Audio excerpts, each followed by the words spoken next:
What's up, guys? Welcome to your 33rd Android tutorial for the new Boston, again with me, Travis. And what we're going to do in this tutorial is I'm going to introduce you guys to how to create a method within Java, because we're going to want to create some methods down the road. But basically this method that we're going to set up is just going to initialize all of our reference points from Java to the XML that we have set up here. So it's not really going to do anything new for our activity, but I just want to show you guys how we can set that up. And the first thing that we're going to do is define just our variable above our onCreate method, because this new method that we're going to use, we want to use these variables in both methods and make sure it's the same. So again, we're just going to go above the onCreate method and just set up our variables such as button. Make sure it's the exact same as you guys have it spelled in here within our onCreate method. And we're just going to set them up. So we're going to say button, and we're going to create a button check command. Toggle button was pass tog, and then edit text was input, and text view was called display.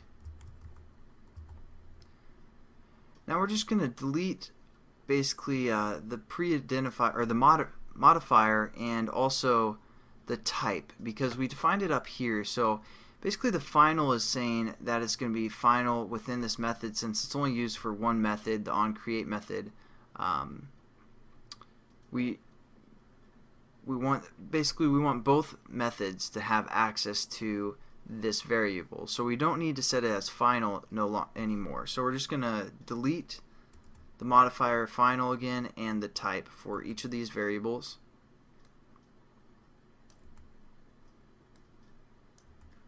And it's pretty much going to do the same thing, but now what we want to do is create a method that's basically going to hold these four commands within there. So we're going to call this method whatever you guys want.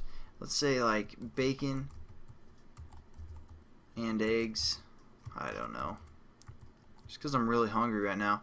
And again, a method will use kind of parentheses afterwards. So that's how we're going to set up our method called bacon and eggs, even though it's kind of a terrible description of what the method's going to do, because it's basically just going to do these four things.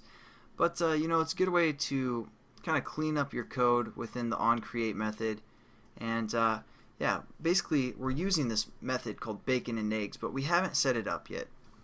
So an easy way to create a method would just be to hover over it in Eclipse, and it says create the method bacon and eggs. So we're going to click that, and as you guys notice, down at the very bottom, after our onCreate method closes, there's this new method called bacon and eggs, and it's private void.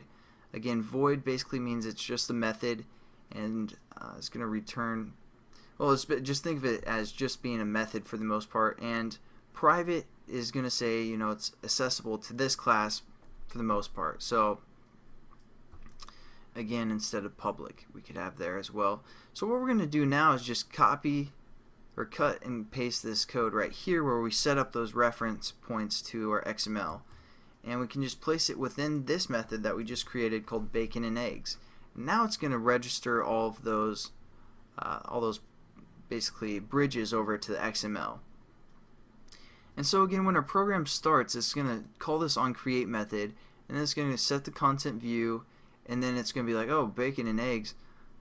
It's not going to do anything below this bacon and eggs method until it calls the bacon and eggs method. And it's going to go shoot down here and be like, oh, what am I supposed to do?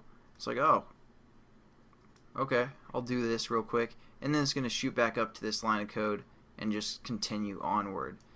So I mean, it's not, obviously this didn't really change anything with our application, but I just wanted to show you guys, again, kind of emphasize the point that the final will have to be removed when we define it above our method onCreate, so it can be used within multiple methods, and as well as how to set up your own personalized method. And then the next tutorial we're going to get into another thing that we can do with Java is called implementing. We can implement a class, and I'll show you what that does. So again, thanks for watching, guys, and have a good day.